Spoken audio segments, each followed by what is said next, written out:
Nous abordons depuis hier matin un nouvel enseignement de Jésus, celui où il dit qu'il est le bon berger, le bon pasteur. Vous connaissez tous ce passage. Aussi, ai-je vraiment besoin de l'introduire? Non et oui. Non parce que vous le connaissez bien, mais oui parce qu'il faut toujours se rappeler que la résurrection renverse constamment nos perspectives. Le Christ est devant nous. Il est là, il nous précède, et c'est lui qui conduit notre propre histoire jusque dans les terres, dans le pays de Dieu. Nul n'a accès au Père sans passer par lui, nous dit-il, lui qui est la porte du royaume qu'il bâtit par sa parole. Alors nous qui suivons le Christ depuis le carême, nous avons à apprendre à réorienter notre vie, car si la résurrection chante notre victoire, elle est aussi la loi nouvelle de notre existence. Je vais un peu m'expliquer sur ce dernier point, mais pour entrer dans la prière, je vous propose de prendre avec moi le psaume 22. Je vais le chanter et vous n'aurez juste qu'à reprendre, je vous ferai signe, les derniers mots de chaque strophe.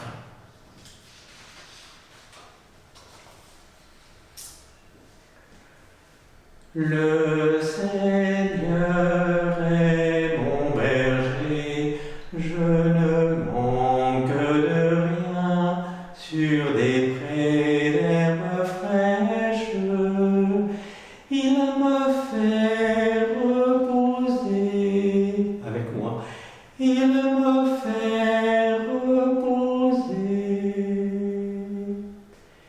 il me mène vers les eaux tranquilles et me fait revivre, il me conduit par le juste chemin pour l'honneur de son nom, pour l'honneur de son nom.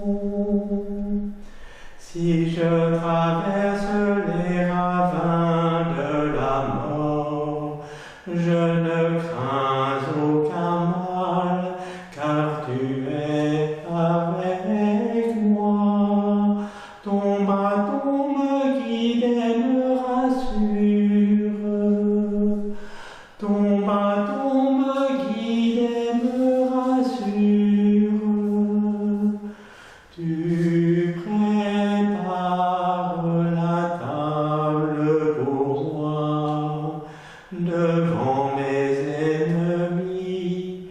Tu répands le parfum sur ma tête. Ma coupe est débordante. Ma coupe est débordante.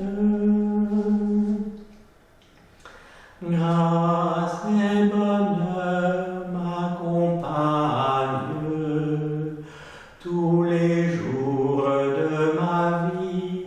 J'habiterai la maison du Seigneur pour la durée de mes jours, pour la durée de mes jours. De l'Évangile selon saint Jean. En ce temps-là, Jésus déclara : « Moi, je suis le bon pasteur, le vrai berger, qui donne sa vie pour ses brebis. Le berger mercenaire n'est pas le pasteur, les brebis ne sont pas à lui. S'il voit venir le loup, il abandonne les brebis et s'enfuit, et le loup s'en empare et les disperse. Ce berger n'est qu'un mercenaire, et les brebis ne comptent pas vraiment pour lui.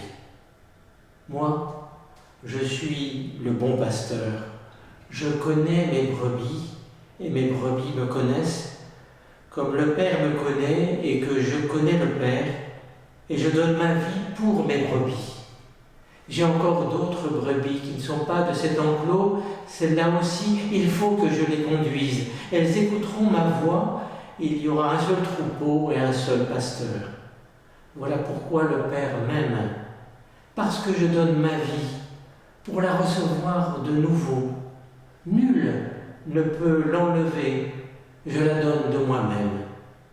J'ai le pouvoir de la donner, j'ai aussi le pouvoir de la recevoir de nouveau. Voilà le commandement que j'ai reçu de mon Père. Je m'explique donc un peu sur mon dernier point, que la résurrection dit la loi nouvelle de notre existence. Lorsque Jésus dit avoir beaucoup d'autres brebis, naturellement, la question qui se pose immédiatement à nous, c'est « mais de qui parle-t-il » Alors je me souviens dans mon enfance que le curé qui me faisait le catéchisme m'avait dit que ces autres brebis étaient les orthodoxes et les protestants. On était bien entendu dans l'ambiance de Vatican II, mais sans insolence de ma part, j'avais fait part de mon incompréhension parce que Saint Jean, lorsqu'il écrit cela, ne connaît pas encore les séparations entre chrétiens. Bien, mais donc la question est toujours importante, assez intéressante, mais plutôt que d'élayer tout de suite un peu de qui s'agit-il, arrêtons-nous, si vous voulez, sur le début de cette affirmation « j'ai d'autres brebis ». J'ai d'autres brebis. Ce qui veut dire que d'où qu'elles viennent, ces brebis, elles appartiennent au Christ.